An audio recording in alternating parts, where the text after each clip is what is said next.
Hi everyone, welcome to my channel. In today's video I'll be showing you how to sew this beautiful princess that bustier with asymmetric neckline and stylish hemline step by step. If you have already seen the drafting tutorial, then you are all set, but if not, don't worry, I've dropped the link to the drafting video right in the description box below so you can check it out anytime. For this video I'll be focusing on a sewing tutorial, so if you've not subscribed, subscribe, come with me and let's get started.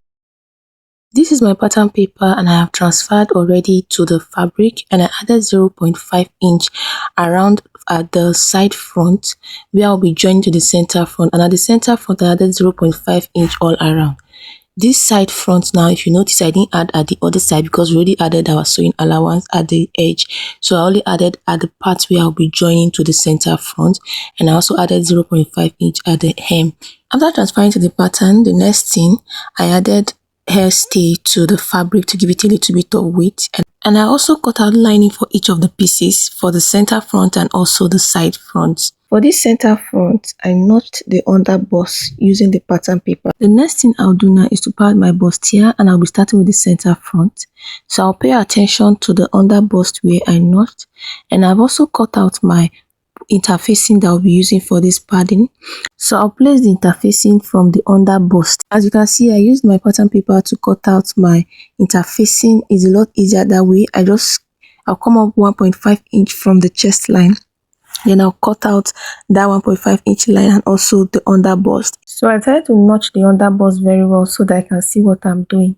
So I'll place my interfacing from the notched part of the under bust. I'll be placing the shiny part of the interfacing to the fabric, then I'll give it a nice press. Now that I'm done with the center front, I'll keep it aside and I'll work on the side front. And as you can see, I also cut out the wadding for the side front, and I also used pattern paper to do this. You can do this with your free hand. Anyone that is comfortable for you, that's what you go for. So I'll place the interfacing on both the two side fronts that I have. So I'll go ahead now, give it a nice press. After ironing, this is what I have. This is the center front and this is the side front. So I'll go ahead now and trim out the excess that I have at the edge at the center front. After that is done, the next thing I'll do is to join the center front and the side front together. So in order to do this, I'm going to place this side front on this center front, right side facing right side.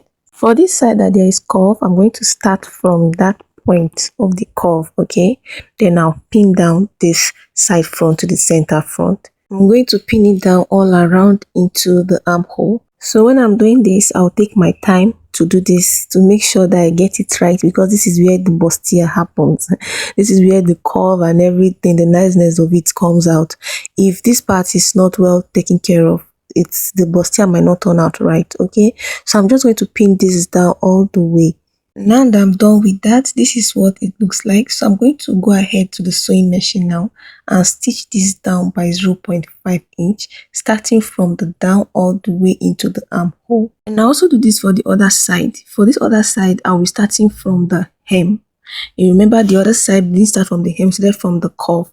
But for this other side, we'll be starting from the hem, and I'll also stitch down all the way into the armhole. So this is what it looks like after I've stitched down. This is what the outer part looks like, and this is what the inner part looks like. And if you're watching to this point, thank you very much. Please drop a heart for me. Let me know you watched to this point. So the next thing I'll do now is to give this a nice press. I'll open this up this way and I'll press it out. So I'll be using my tailor's ham to do this. I'll place it on top of the tailor's ham and I'll open it up and press it flat. And I'll also open this down part and press it flat. And I'll do the same thing for the other side. Now that I'm done with the ironing, the next thing I'm going to do now is to attach the lining. I also joined the lining the way I joined the fabric. So I'm going to place the lining now right side facing right side this way. Then I'll stitch down from this side. When I get to this curve part, I'll turn my needle so that this sharp edge will come out. Then I'll stitch down all the way to the other side by 0.5 inch. Once I'm done, I'll top stitch, then I'll close up the sides. As you can see, I've stitched down by 0.5 inch. So I'll go ahead now and notch this area before I stop stitch. And once I'm done with the notch, I'll open it up this way and top stitch. And I am done with that. As you can see, I've also closed up the sides and I give it a nice press. So the next thing I'm going to do now is to work on the neckline. In order to do that, I'm going to trace out this neckline shape on this pattern paper. So I'm going to mark from one edge of this neckline to the other edge. And before I started tracing, I pushed down the lining so that I'll be able to do it comfortably. And at this side of the neckline, I'll come in by 1 inch from the edge this way. Then I'll extend that 1 inch to this neckline. And at the second side of the neckline here, I'll come in by 3 inches.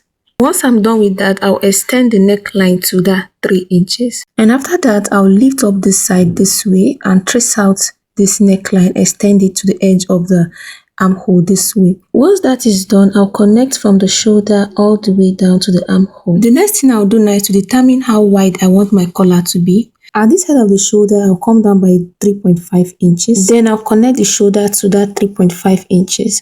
I can either use this straight side or use this slightly curved side. And once I'm done with this side, I'll come to the other side and come down by 3 inches. Then I'll go ahead and connect the neckline to that 3 inches. And after that is done, I'll connect from the right side down to the left, creating a nice curve. So I'll be using a French curve to do this. You can use your free hand, just dot it out and connect it. And this is what I have. So I'll go ahead now and cut it out.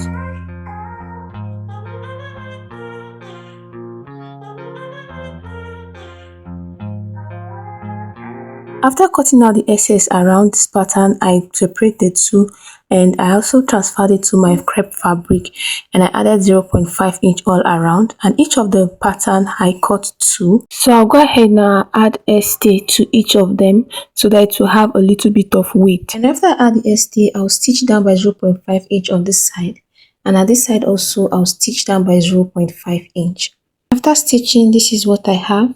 I've gone ahead to give it a nice press, and I did the same thing for the other side also. The next thing I'm going to do now is to attach it to the neckline. In order to do that, I'll place this red fabric on this neckline this way from this point, and I'll stitch all the way to this sharp V here. I'll stop at this point. I'll also place this other one at this side of the neckline this way, and I'll stitch down by 0.5 inch. Then I'll stop 0.5 inch above the second collar. After I stitch down the first one, this is what I have. So I'll go ahead and stitch down the second one. And this is what I have. So I give it a nice press so that it will lay very flat. So the next thing I'm going to do now is to turn this one this way and stitch down by 0.5 inch all the way into the armhole. And after I stitch down, this is what I have. So I'll go ahead now and work on the back. This is the back pattern. I've transferred it to the fabric. I'll notch that area now. So I'll separate the pattern from the fabric and I'll go ahead now and fold it this way at this dart area, and I'll stitch down by 0.5 inch, then 0.5 inch below the chest line. And I'll do the same thing for the other one and also for the lining.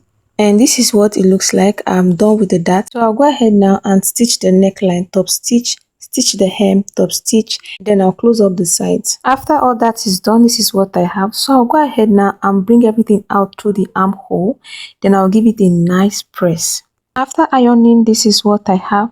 So I'm going to place this right side facing right side. Then I'll mark out my zipper allowance that I took. Once I'm done with that, I'll stitch it down. And after I stitch down, this is what I have. The next thing I'm going to do now is to join the shoulder. In order to do that, I'll place the front and the back right side facing right side. Then I'll place the shoulder on each other this way. I'll use the lining from the back. Then I'll turn it to the other side. The front will be in between the fabric and the lining for the back. Once I'm done with that, I'll stitch down by 0.5 inch and I'll be doing the same thing for the other side. And after joining, this is what I have. You can see how neat it is. So the next thing I'm going to do now is to close up the sides. In order to do that, I'll turn it inside out and I'll stitch down by the sewing allowance I added. The sewing allowance I added minus 0.5 inch that I used to join the lining and the fabric. So the next thing I'm going to do now is to attach my sleeve. So I'll trim off every excess I have at the shoulder and the armhole. Then I'll go ahead and attach the sleeve. Is a basic sleeve, so I'll go ahead and attach it, and I'll be dropping the tutorial on how to cut and sew it. So please subscribe so that you don't miss out on the tutorial. So the next thing I'm going to do now is to attach this shiny bias. I'll place it from the zipper allowance at one edge, and I'm going to stitch it down all around. And after doing that, I went ahead to attach my zipper. And that is all for this blouse. If you watched this point, thank you very much. Please don't forget to subscribe, like and share. See you in my next video.